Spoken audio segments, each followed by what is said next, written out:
It's interesting to think about some of the positive aspects of the pandemic because what we know about human behavior and how we respond to stress is that there aren't always negative effects associated with stress. And that's where the idea of resilience comes from, that people, humans have the ability to adapt to new circumstances.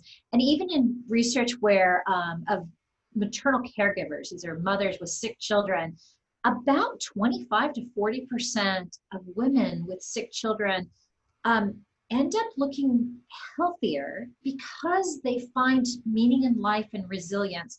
So not to put a positive spin on what is really sort of unprecedented, awful times, but since you asked me about positive change, the idea that the pandemic could potentially create more resilient profiles, an understanding or meaning in life of what matters. And what matters is our loved ones, our people around us, our society, our communities.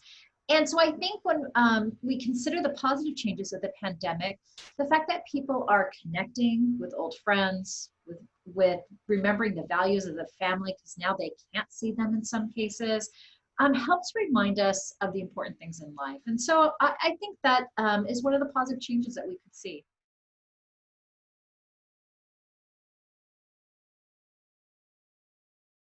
So I think people are going to have to figure out a new normal of communication.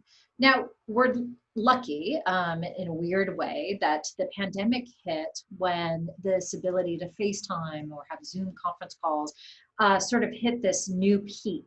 We used to have these audio conference calls where you didn't have the luxury of seeing people's faces and knowing the natural pauses and, always the funny examples of people talking over each other.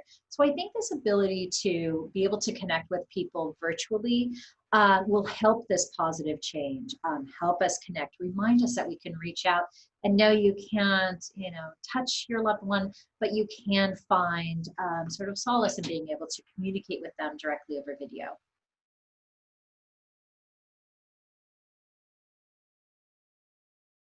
So I think when we're thinking about negative changes, it's important to think of the history of us as social beings. And for millennia, we have been used to and we've evolved to communicate with people face to face. In fact, it's only in our very recent evolutionary past have we had the ability to communicate over video or telephones. So we have evolved to see each other, and not just see each other, but all of our senses: smell, hear directly, touch. And so one of our critical sensorial features of communication is something like touch. Now, touch is powerful, especially when we think of it in our smaller, close family circles. We're used to touching people we love, our family. We know from work, for example, by Jim Cohen, who shows that stress centers and fear centers in the brain downregulate with human touch, and it doesn't even have to be a loved one. It could be a stranger. So touch is powerful, and I think we're going to have to get used to not touching people, right? Even the idea of a handshake, extending and touching somebody who you're just meeting is useful. It's a way to sort of break down this barrier of being strangers.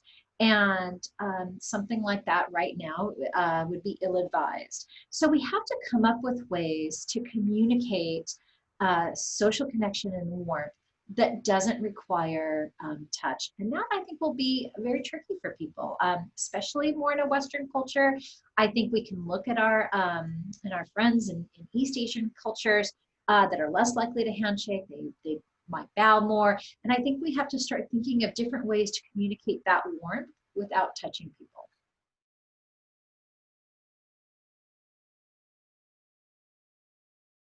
So I think people are going to have to think about why something like face-to-face communication and touch, why that makes them feel better, and trying to find a proxy that fits in that. So something that my friends and I have been doing, because we tend to be fairly touchy and we hug each other every time we see each other, is that we've been hugging ourselves. So if we get together and socially distanced in an open environment, and when we see each other and we come up to each other, we hug ourselves. It felt really silly the first time we did it, and now it's become more natural. And it feels, when we do it and we see each other simultaneously, that synchronized process has created that same feeling. Now, I'm not suggesting that's what will fit for everybody, but I think we have to start coming up with these new ways to alter what feels natural into a new natural. And we know individuals have this ability to adapt to new naturals. They just take a few times in getting used to it, and then try it and see if that is a good substitution for you.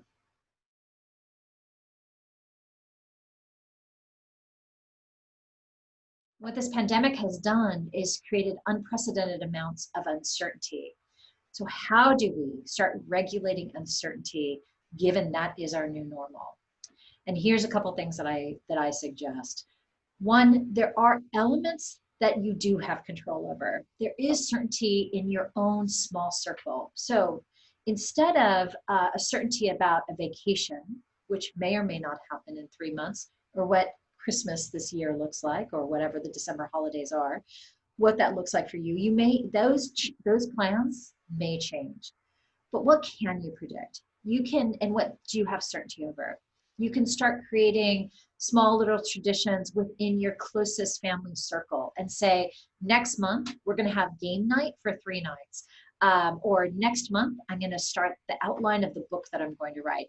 Things that you do have control over, that's where you're going to have to start thinking about, that's where my certainty comes from. And there are elements of my life and the world that are going to be a bit more uncertain right now.